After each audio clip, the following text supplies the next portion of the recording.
Между рельсами металась собака, ее лапа застряла в просвете между шпалами, и она никак не могла освободиться. Сквозь шум людских голосов он уловил глухой, надрывный вой. Собственно, все началось задолго до этого момента. Он трудился диспетчером на крупном железнодорожном узле, отслеживая движение составов, координируя работу всей системы, где каждая ошибка могла стоить десятков, а то и сотен жизней. Работа была напряженной. Не отлучиться, ни даже отдохнуть как следует. А кофе приходилось забыть, только до смены и после. Смотреть на экраны приходилось безотрывно, строго по протоколу. Только когда кто-то приходил подменить, можно было выдохнуть и на пару минут отойти. Платили достойно, но и ответственность лежала колоссальная. Он понимал это и все равно любил свое дело. Потому что, садясь за пульт, он забывал обо всем, кроме поездов, движущихся по его виртуальному окну. Мир исчезал, оставался только он и маршрутная сеть. Но именно в тот день произошло нечто, что перевернуло всю его жизнь. На экране, где обычно отмечались ремонтные группы, внезапно появилось 5 рабочих. Ярко-желтые куртки, инструменты, они заняли левую ветку. Проблема в том, что никакого уведомления об их выходе на рельсы он не получал. Начал проверять сообщения, срочно схватился за телефон, чтобы связаться с главным оператором. И тут, неожиданно, на правой стороне появился человек. Он шел пешком, не удосужившись пройти по пешеходному мосту, который был буквально в сотне метров. Просто пересекал пути. Он почти дошел до противоположной стороны, но споткнулся и рухнул.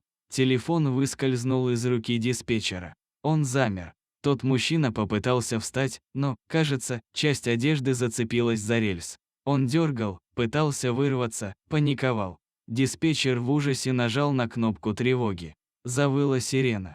Начальник смены выскочил из туалета и кинулся в диспетчерскую. Но поезд уже шел на полной скорости. Без остановки. Да еще и с опозданием, что означало, шел быстрее, чем положено. Развязка. 2 направления, направо и налево. Диспетчер понимал, он один. Никто не поможет. Он, последний, от кого все зависит. Все вокруг будто замерло. Время растянулось. Люди двигались, как в замедленном кино. Коллеги кричали, начальник бежал, застыв в шаге. А поезд летел. И он нажал на переключение. Стрелка ушла направо. Туда, где был человек, пытавшийся освободиться.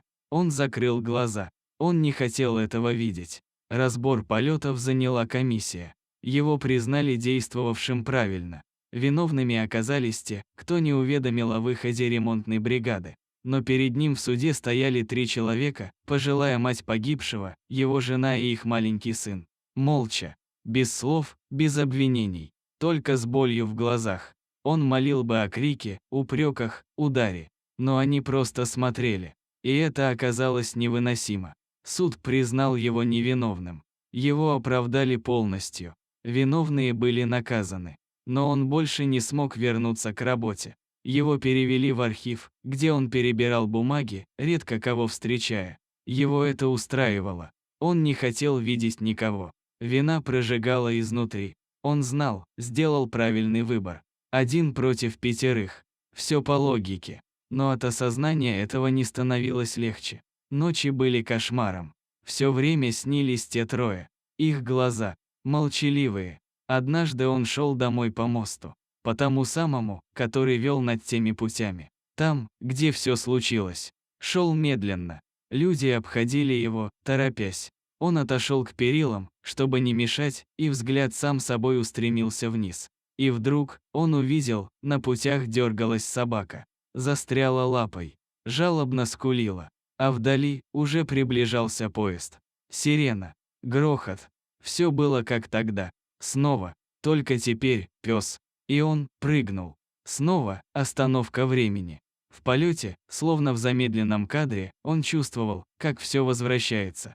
Все то, что он так долго пытался забыть. Он упал на гравий, поднялся. Бежал.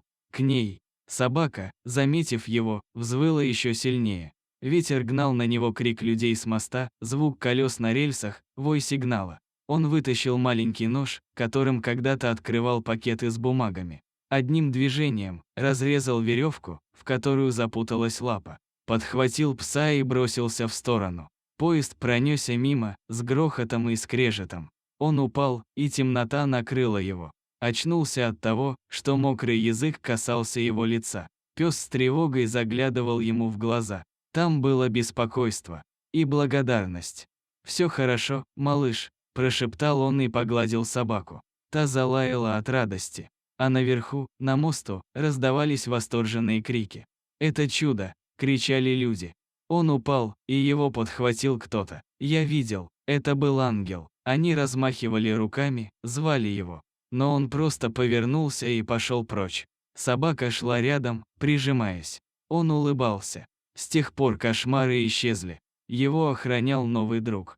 Спасенная жизнь. Тот, кого он все-таки спас. И только вам решать, дамы и господа, было ли это чудом. Или просто человеком, который наконец простил сам себя.